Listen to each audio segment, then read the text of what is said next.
The importance of trust in relationships.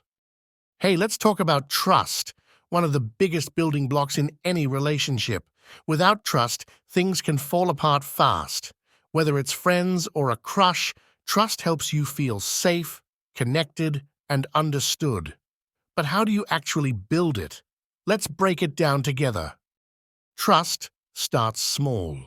Keep your promises, no matter how tiny, and show you can be counted on. It also means being honest. If something's bothering you, speak up instead of bottling it. By proving you're reliable and open, others will feel safe, trusting you too. Maintaining trust takes effort. Be there for the people you care about, even when it's hard.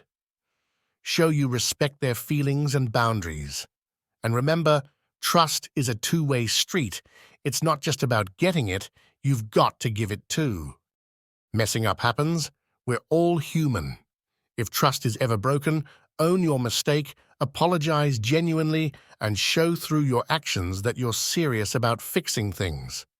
Trust takes time to rebuild, but it's not impossible when you're honest and consistent.